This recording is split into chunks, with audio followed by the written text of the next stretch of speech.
तर याला आपण वारूळ म्हणतो. नॉर्मली बघायला गेलं तर या वारुळामधनं साप निघतात, खरी गोष्ट आहे. कारण वारूळ ही थंड ठिकाण आहे, त्याच्यामुळे साप तिकडे आपलं वास्तव्य करत नसतात. पण हे वारूळ बांधतं कोण? तर ह्या जमिनीत राहणारी वाळवी, जिला आपण जी लाकडाला वाळवी लागते म्हणून आपण कीटकनाशक वापरतो, ती वाळवी ह्या कोकणच्या मातीला भरपूर, कारण ह्या कोकणाची माती आहे लाल. तर ही वाळवी हे वारूळ बनवते स्वतःच्या पिल्लांची उत्पत्ती करण्यासाठी. मग आता ही वाळवी जाते कुठे? तर ह्या पावसाळ्याच्या दिवसामध्ये या वाळवीला पंख फुटतात आणि पंख फुटले की ही वाळवी हळूहळू आकाशात उडायला लागते. ज्याप्रमाणे एका किड्याचं फुलपाखरू बनतं, किड्याला पंख फुटतो, त्याचप्रमाणे या वाळवीलासुद्धा पंख फुटतात. आणि नॉर्मली पावसामध्ये जे छोटे कीटक ज्याला आपण पाकड म्हणतो, ती पाकड कधी कधी असंख्य प्रमाणात आपल्या घरी येते. तीच असते ती वाळवी, तिला पंख फुटलेले असतात. मग आता हे पंख का फुटतात? कारण हा एक निसर्ग आहे आणि निसर्गाने दिलेलं हे देणगं आहे त्या वाळवीला. त्यामध्ये नर आणि मादी हे दोन असतात, दोघेही असतात आणि या दोघांना फिमेल आणि मेल अपोजिट शोधायचे असतात. त्यासाठी यांना पंख फुटतात आणि जेव्हा हे आकाशात उडतात, म्हणजे या निसर्गामध्ये बाहेर येतात, त्यावेळेला त्यांना त्यांचा जो वाळवीचा दुसरा ग्रुप असतो तो यांना भेटतो. त्यामध्ये ते सिलेक्ट करतात की आपल्याला योग्य असा फिमेल कोण आहे आणि आपल्याला योग्य असा मेल कोण आहे. आणि जेव्हा त्यांचं दोघं एकमेकाला भेटतात त्यावेळी स्वतःचे जे पंख असतात हे झाडून टाकतात आणि पुन्हा नवीन वाळवीची प्रजाती उत्पत्ती होते.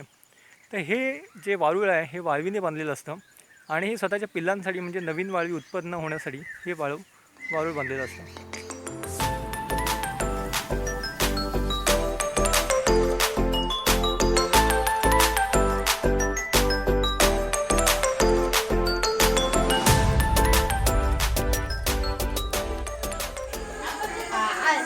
आधी आपण पाहतो की हे बघा की म्हणजे आज पाऊस पडणार असा वाटतंय की हे सगळे एवढे पाकडे जमलेले आणि ते पाकडे खायला हे बेडूक आलेले दाखव. ही पाखरं पण तोंडावर बिंड्यावर चढतात.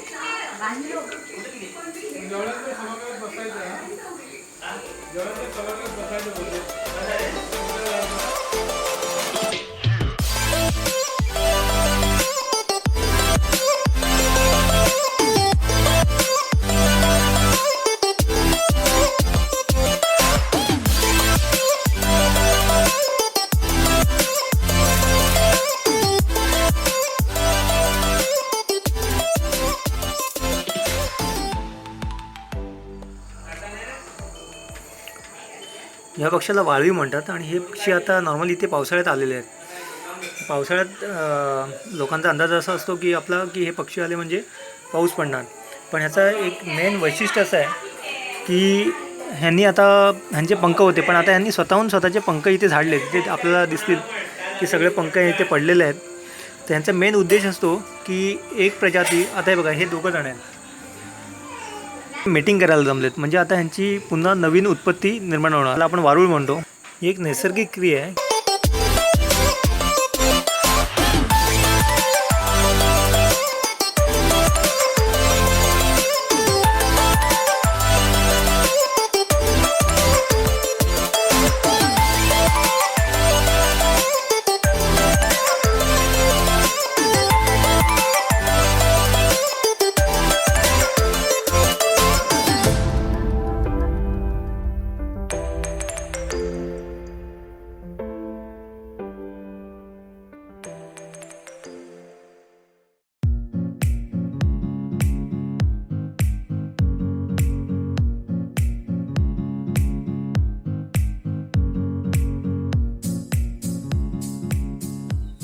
आता ही फळं दिसत आहेत, ह्या फळांना आपण रिंगा म्हणतो आणि हिंदीमध्ये याला रिठा म्हटलं जातं.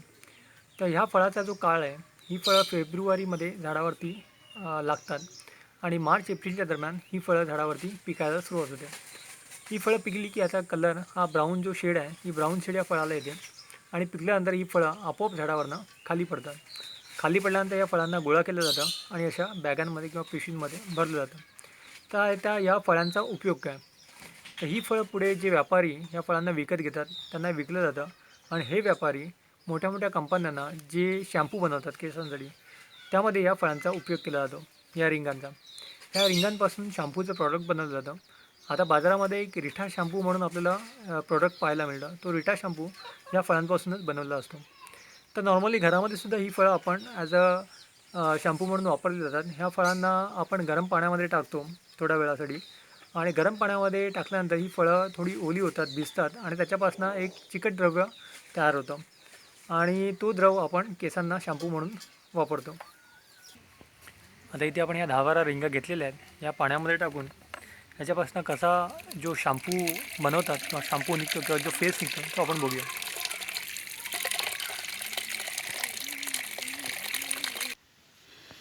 आता या रिंगा पूर्णपणे पाण्यामध्ये भिजलेल्या आहेत आणि या रिंगांपासून अशा प्रकारे हा एक फेस निर्माण झाला आहे.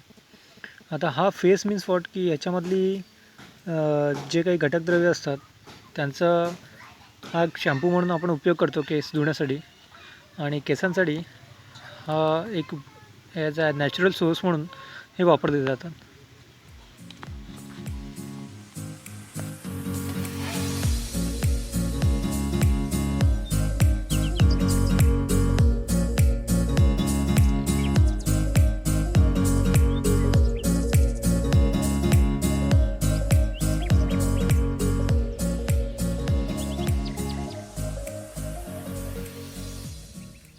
हे सागाचं झाड आहे आणि ह्या झाडाची पानं, झाडाच्या पानांचा आकार हा फार मोठा असतो.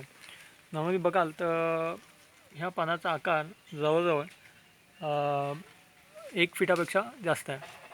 ह्या पानांचं वैशिष्ट्य असं आहे की ही पान दिसायला हिरव्या रंगाचं आहे, पण जेव्हा हे पान घेऊन आपण सोलतो तर ह्याच्यामध्ये लाल रंगाची घटकद्रव्ये असतात, त्याच्यामुळे ह्याचा रंग हा लाल होतो नंतर. आता हे झाड गेल्यावेळी आम्ही कापलेलं आहे गेल्या वर्षी, पण गेल्या वर्षी पावसाळ्यामध्ये ह्याला पुन्हा फांद्या फुटल्यात आणि हे आता पुन्हा वाढतं आहे. त्याचं आपण पान एक तोडून बघूया की ह्याचा कलर कसा आहे, रंग कसा होतो आहे.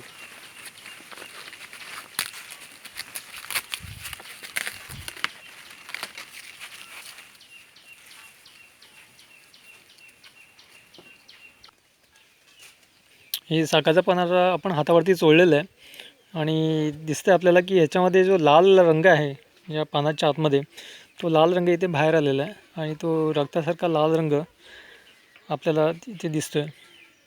म्हणजे जर पान जरी हिरवं असलं बाहेरून तरी पण ह्याच्या आतमध्ये जे जे जे घटक किंवा पोषक द्रव्ये असतात ती लाल रंगाची असतात आणि त्याच्यामुळे हे पान चुरगळल्यानंतर किंवा चोळल्यानंतर त्याचा कलर असा लाल दिसतो आपल्याला.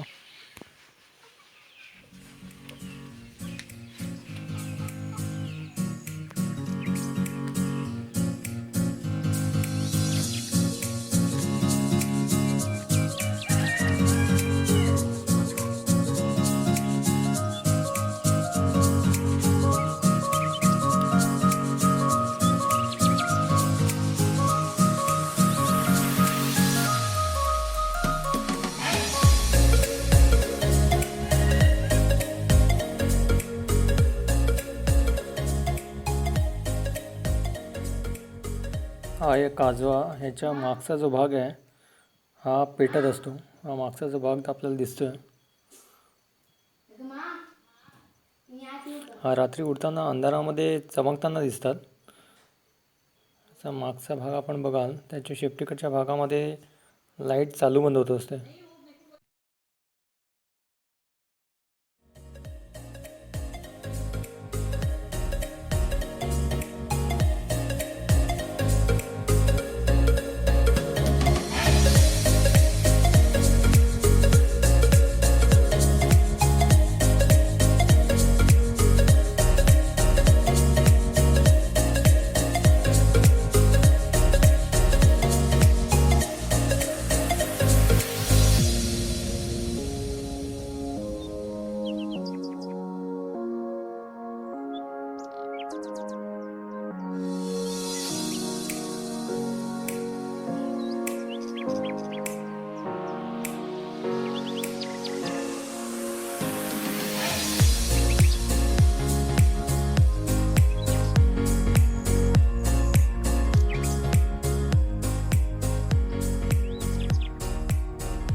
इकडे अननस लावला आहे.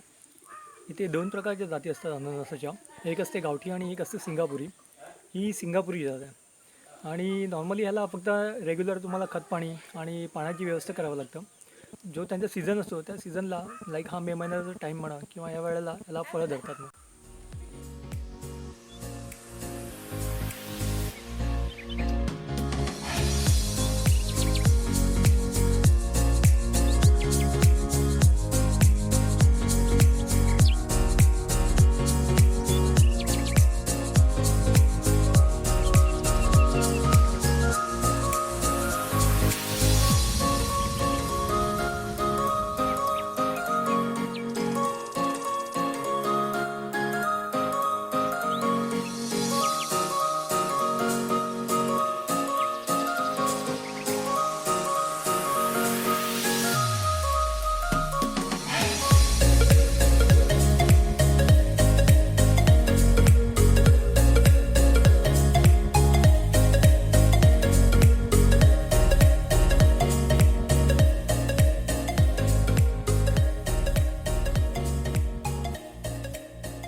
अननसाची जर पुन्हा आपल्याला लागवड करायची असेल तर हा जो अननस आहे ह्याच्यावरती ही जी पानं आलेत त्याला आपण हा पानांचा गुच्छ दिसतो आहे.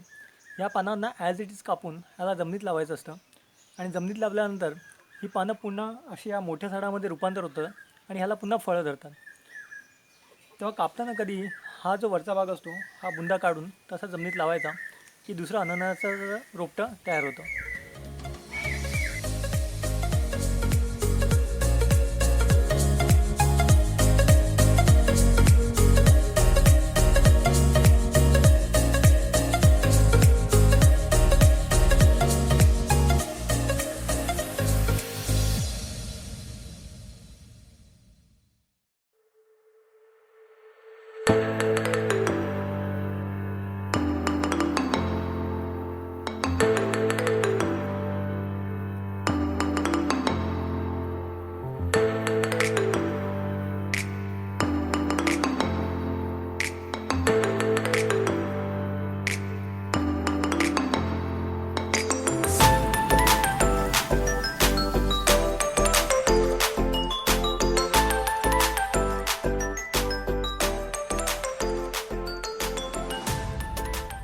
नॉर्मली अननस म्हटलं की आपल्याला त्याच्यामध्ये साखर टाकण्याची गरज असते, पण हा गावठी अननस असा आहे की याला साखरेची गरजच नाही लागत.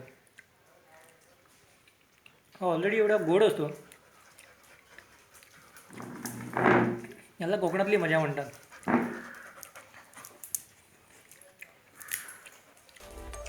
आणि प्रत्येक काप अगदी कुरकुरीत.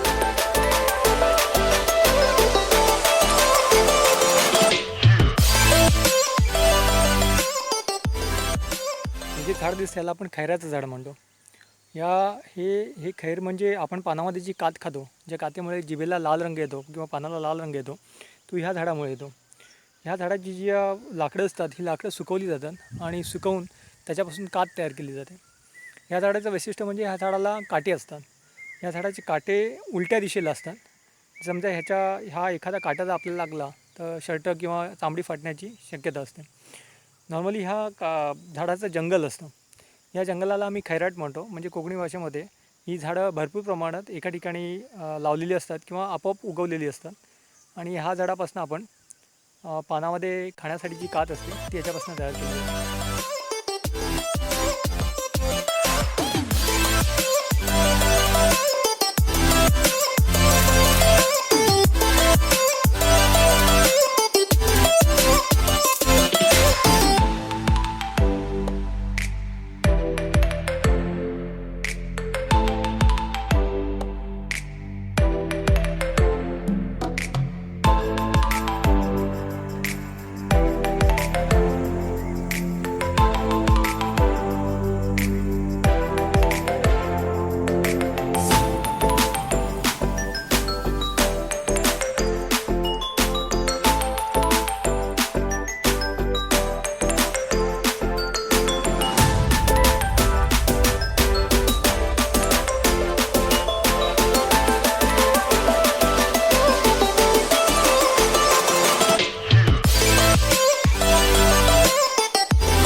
आता पिकलं आहे. माझ्या आईने स्पेशल बॅगेत भरलं होतं की तू जाऊन खा नंतर. नॉर्मली बाजारात ते रामफळ मिळत नाही, सीताफळ आपल्याला खायला मिळतं.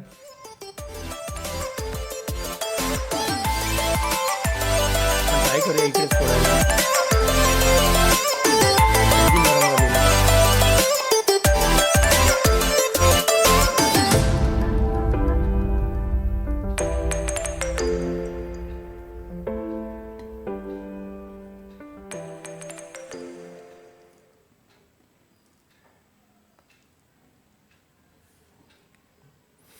ह्याच्या आतमध्ये जो गर असतो, हा बियाच्या वरती हा गर असतो आणि आतमध्ये ही काळ्या कलरची एक बी असते रंगाची.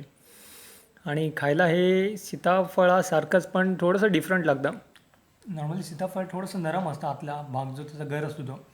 पण रामफळाचा हा जो गर आहे हा थोडा जाडा आणि एक थोडं स्टिकनेस त्याला जास्त असतं. हा पूर्ण पिकलेला आहे त्याच्यामुळे हा गोड लागतो. अँड थँक्यू फॉर कोकण, की ज्याच्यामुळे आपल्याला एवढं सगळं खायला मिळतं आहे, एवढ्या चांगल्या वस्तू आणि एवढ्या मधुर किंवा रसाळ आणि गोड वस्तू.